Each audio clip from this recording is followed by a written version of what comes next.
If you're looking for an inexpensive way to make pore strips at home, or if you're a vegan and you've only ever come across egg or gelatin based pore strips, please keep watching for my vegan recipe.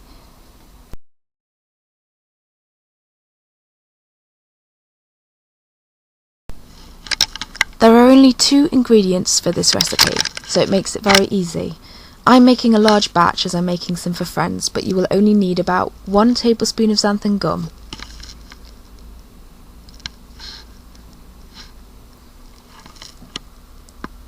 and 100 millilitres of distilled water.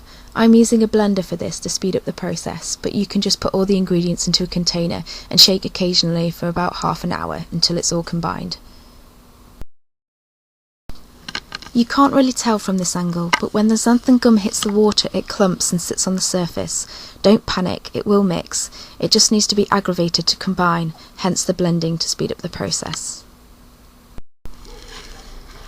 Xanthan gum is very affordable and can be found in most supermarkets or grocery stores in the baking or allergy-free aisle.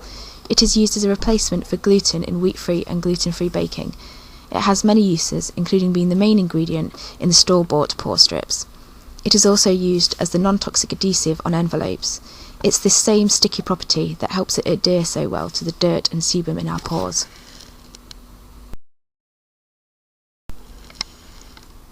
Blending only takes a minute. It will start to opacify as it mixes. Add extra xanthan gum or water if necessary until you have your desired consistency.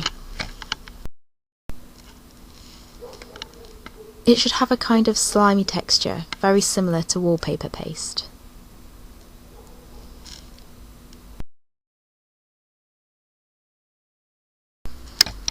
Okay, so the next thing is to make sure your face is clean. A good tip is to use a hot flannel to gently scrub the area, which opens the pores and removes dead skin cells. This will help the paste adhere better. Tear a strip of tissue to fit the area you're applying it to. In my case, it's my nose and cheeks.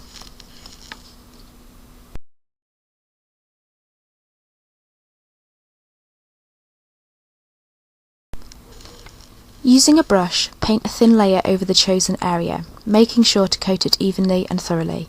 Take care to get into the curves and creases of your face, like down the sides of the nose. This is your first layer. Let it dry before applying your strip.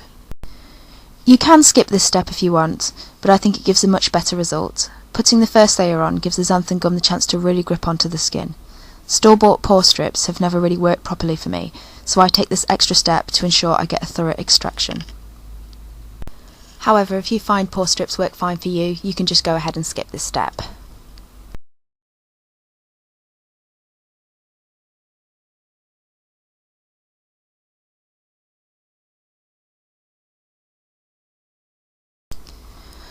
Once it has dried, it should feel quite tight and restricted. Now you can move on to your second layer.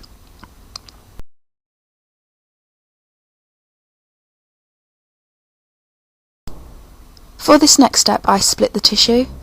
It makes it thinner so it's more easily manipulated around the face and nose, which makes it more effective at removing blackheads from those more stubborn areas.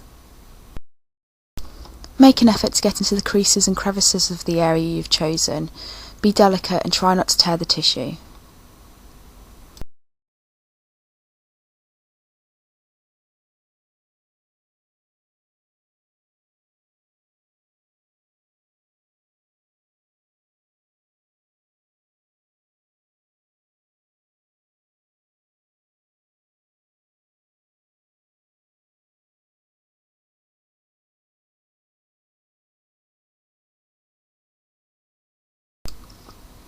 And then repeat this step again with the second half of the tissue.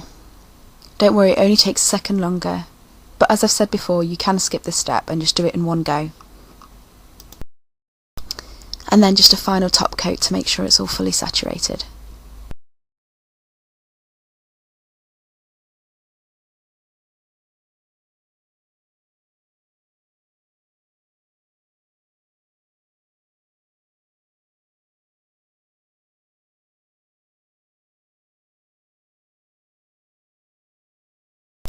Once it's dried, just peel it off.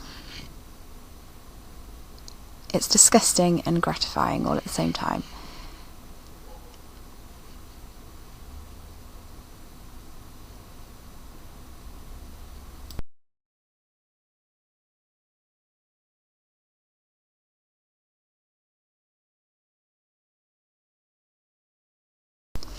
Now it's all over, you can rinse your face.